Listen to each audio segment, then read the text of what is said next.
Guillaume, merci beaucoup. Utilisez-le pour ce que vous voulez. Désolé de vous avoir fait attendre, maman. Je sais que j'ai toujours été un fardeau. Il s'avère que mon fils m'a envoyé de l'argent pendant toute l'année dernière. Ravi, je me suis immédiatement dirigée vers la banque. Mais quand j'ai essayé de retirer de l'argent, le guichetier m'a surpris en disant « Madame, il ne vous reste que 1,20 sur votre compte. Madame, il ne vous reste que 1,20 sur votre compte. » Je savais qui était derrière cela. Impardonnable. Ils paieront tôt ou tard pour cela. Mon nom est Amélie. J'ai 65 ans. Actuellement, je vis seule dans un petit condo. Mon mari est décédé quand notre fils Guillaume était jeune, donc je l'ai élevé seul. Il est devenu un homme si compatissant et décent, et maintenant, il réussit en tant qu'employé d'entreprise. Je travaillais dur pour subvenir à ses besoins. Il a également travaillé avec moi et allé dans une université prestigieuse. Maintenant, il a gravi les échelons de l'entreprise et semble gagner beaucoup d'argent. Guillaume, maintenant âgé de 32 ans, semble être dans une relation sérieuse. La vie lui sourit tant sur le plan professionnel personnel. Je suis vraiment ravie qu'il mène une vie heureuse, compte tenu du fait que j'ai travaillé de longues heures et qu'il a probablement ressenti de la solitude. Lisa Mainz Ali de Smiley. Alors tu commences enfin une famille à toi. Environ une semaine plus tard, il a amené sa fiancée pour une réunion de famille. Enchantée de vous rencontrer. Élise, tell. Bonjour, je suis la mère de Guillaume. Élise avait une robe élégante et raffinée. Nous avons discuté autour d'un thé et de collations dans le salon et elle était constamment cassieuse et chaleureuse. Elle allait apporter du bonheur dans la vie de mon fils. Je me suis sentie rassurée. J'ai également rencontré les parents d'Élise et ils étaient des gens charmants. Le mariage était magnifique et je n'ai pas pu m'empêcher de pleurer. Guillaume et Élise étaient radieux et j'ai pris d'innombrables photos. La pensée de mon fils quittant enfin le nid m'a un peu attristée, mais j'ai hâte de rencontrer mes petits-enfants et de vivre d'autres moments heureux. J'ai vécu assez longtemps pour voir mon fils si digne le jour de son mariage et j'aimerais vivre assez longtemps pour rencontrer mes petits-enfants. Alors que je reprenais ma vie normale, Élise, maintenant ma belle-fille, m'a rendu une visite inattendue. Oh, qu'est-ce qui t'amène ici? J'ai été surprise de la voir. Un avertissement aurait été gentil. Un travail aisé. Ijaïra. J'ai pas de raison spécifique. J'ai du temps libre maintenant que je suis femme au foyer, alors j'ai pensé venir te voir. J'ai des friandises qu'une amie m'a données, on les partage. Vraiment? Je l'apprécie. Oh, j'ai des friandises qu'une amie m'a données. On les partage? Bien sûr, profitons-en. C'était surprenant, mais touchant qu'elle ait pris l'initiative de me rendre visite. Elle n'est pas venue parce que mon fils lui a dit de le faire. Elle est venue de son propre chef. Quelle attentionnée. Je suis instantanément tombée amoureuse d'elle. Amélie, tu veux de l'aide pour le ménage? Quoi? Oh, tu n'as pas à faire ça. Je me sentirais mal de te faire venir jusqu'ici juste pour m'aider à nettoyer. Ne t'en fais pas. Le ménage peut être éprouvant pour le dos, tu sais? Alors laisse-moi m'en occuper. Merci, Cécile. À partir de ce moment-là, Cécile venait régulièrement chez moi pour m'aider avec les tâches ménagères. J'étais tellement reconnaissante que j'ai même appelé mon fils pour le lui dire et le remercier. Cécile est chez maman? Oui, elle a été d'une grande aide pour les tâches ménagères. Elle est vraiment une super épouse. Je suis content d'entendre que tu l'aimes bien, maman. Le travail a été tellement chargé. On a à peine le temps d'être en couple. J'avais peur qu'elle soit seule. Je ne savais pas, mais elle a l'air vraiment heureuse. Elle parle même de toi en bien. Qu'est-ce qu'Élise a dit? C'est un secret? Quoi? Maintenant, je suis curieux. Vous ne me critiquez pas, j'espère? Qui sait? Je suppose que tant que toi et Élise vous entendez bien, c'est ce qui compte. Oui, elle est très fiable et je me sens à l'aise avec elle. Élise et moi avons toujours de conversations joyeuses. Touchée par sa gentillesse, j'ai ressenti le besoin de lui montrer ma gratitude. Élise, merci d'aider toujours à la maison. Oh, ça me dérange pas. J'aime le faire. Quel est ton gâteau préféré, Élise? J'aime le gâteau au chocolat. D'accord, je vais en acheter chez le boulanger du coin. Leur gâteau au chocolat est délicieux. Vraiment? T'es sûr? Absolument. Alors je suis allée chez le boulanger et j'ai acheté le gâteau. Puis je suis rentrée à la maison, j'ai préparé un délicieux thé et je l'ai dégusté avec Élise. C'est vraiment délicieux, Amélie. Merci. De rien. Mais peut-être tu là. Je suis à la retraite maintenant, je vis seule à la maison, bien que je sois encore en bonne santé à 65 ans. On ne sait jamais ce qui peut arriver. Il est possible de s'effondrer soudainement et de passer inaperçu, mettant ma vie en danger. Donc avoir Élise qui vient régulièrement est une bénédiction. Avant même que nous nous en rendions compte, 1 an et demi s'était écoulé. Élise continue de venir et mon fils vérifie régulièrement s'il y a eu des changements. Désolé de ne pas avoir été présent ces derniers temps. Le travail a été vraiment intense. J'ai été promu récemment, n'est-ce pas? C'est incroyable. Oui, j'en suis reconnaissant, mais le travail est devenu beaucoup plus exigeant.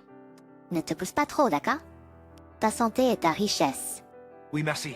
Au fait, maman, tu as utilisé l'argent que je t'envoie? Quel argent? Attends, Élise ne t'en a pas parlé? Non, elle l'a pas fait. Eh bien, je l'ai transféré sur ton compte en banque. Tu devrais le voir si tu vérifies tes relevés bancaires. J'ai pas vraiment utilisé ce compte dernièrement et je ne l'ai pas vérifié non plus. D'accord. Eh bien, j'ai envoyé environ 1 000 $ par mois pendant 1 an. Donc, il devrait y avoir environ 12 000 $ là-dedans. Tu n'avais pas à faire ça. Non, je voulais le faire. C'est ma façon de dire merci et de rendre un peu. Guillaume, merci. N'hésite pas à l'utiliser pour ce que tu veux. Il s'avère que mon fils m'envoie l'argent depuis 1 an. Ravi, je me suis dirigée directement vers la banque. Et je réfléchissais déjà à comment dépenser cet argent que mon fils m'a envoyé en m'approchant du guichet. Madame, il ne reste que 20 sur votre compte. Quoi? De quoi parlez-vous? Il semble qu'il y ait eu plusieurs retraits à un guichet automatique récemment. Les avez-vous faits? Non, je n'ai pas utilisé ce compte depuis un moment. Alors je vous recommande de parler à la police. Quelqu'un a peut-être accédé frauduleusement à votre compte. Utilisation frauduleuse? J'ai immédiatement su qui était derrière ça. Quelqu'un qui a un accès fréquent à ma maison et pourrait facilement prendre ma carte bancaire. La seule personne qui pourrait être est Élise. Mais est-ce que Élise ferait vraiment quelque chose comme ça? J'ai du mal à le croire. Pourtant, aucune autre explication ne tient la route. J'ai immédiatement appelé mon fils. Il a dit, je vais finir tôt au travail et rentrer à la maison aujourd'hui. Et il est arrivé ce soir-là. Je lui ai montré le relevé bancaire. Wow, tu as raison. Il ne reste rien et il y a eu des retraits réguliers. Tu me crois, n'est-ce pas? Je n'ai pas pris cet argent. Je sais, maman. Je pense pas que tu mentirais. Je vais enquêter là-dessus. D'accord. Mon fils a dit ça et est parti pour la nuit. J'ai acheté un petit coffre-fort pour y mettre mes cartes bancaires et autres objets de valeur. Je l'ai rangé tout au fond d'un coffre, dans le salon. Comme ça, c'est facile à trouver et le coffre ne s'ouvrira pas sans une clé. Chaque fois qu'Élise vient, je m'assure de garder la clé sur moi en tout temps. Tant que je ne quitte pas le salon, je n'ai pas à m'inquiéter de quelqu'un qui prendrait mes cartes bancaires. Cependant, la prochaine fois qu'Élise est venue, j'ai pris précautions supplémentaires. Aurélie, je vais nettoyer ta chambre maintenant.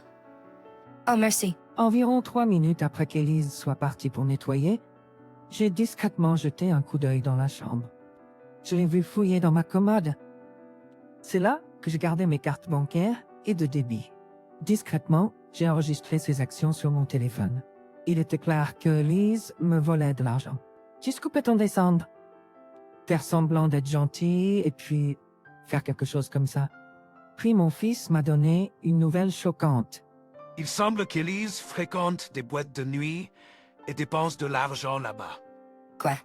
Je lui donnais 4 000 $ par mois.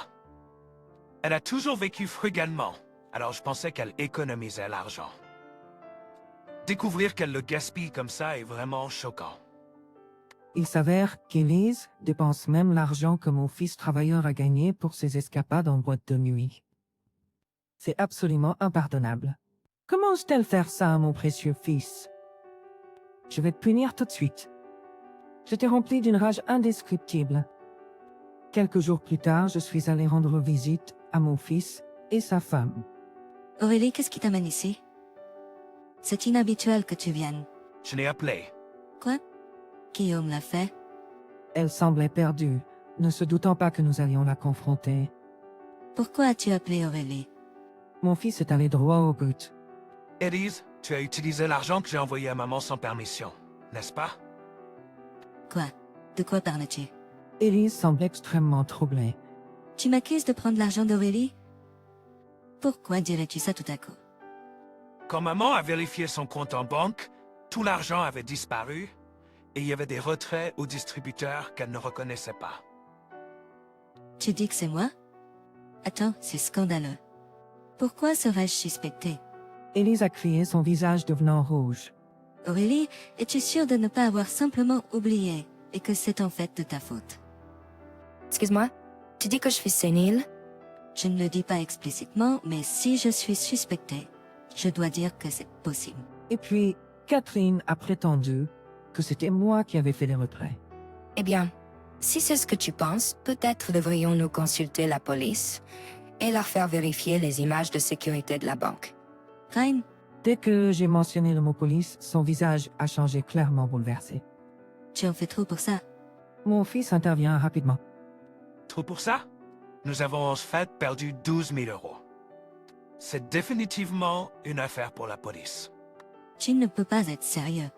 Pourquoi ne pas simplement avouer? Nous savons que tu as dépensé sans compter dans des boîtes de nuit. Nous savons aussi que tu as rencontré un homme dans un hôtel. En disant cela, mon fils lui montre une photo, la montrant avec un homme inconnu entrant dans un hôtel. Comment as-tu eu cette photo? J'ai engagé un détective privé. De plus, maman t'a filmé en train de fouiller dans sa commode. Rembourse maman les 12 000 euros et accepte le divorce après avoir compensé pour l'infidélité. Que vais-je faire si tu me divorces? Que vais-je faire si tu me divorces? C'est ton problème. Tu as trompé et trahi à la fois moi et maman. Accepte ta punition. Mon fils élève la voix. À ce moment-là, la sonnette retentit et ses parents arrivent. Cécile, que fais-tu? Papa, Nana, que faites-vous ici? Nous ne pouvons pas croire que tu agisses ainsi. Guillaume et la mère de Guillaume, nous sommes vraiment désolés pour notre fille stupide. Nous rembourserons immédiatement les 12 000 et acceptons le divorce et la compensation. Ses parents s'excusent et le visage de Cécile devient pâle alors qu'elle s'effondre à genoux.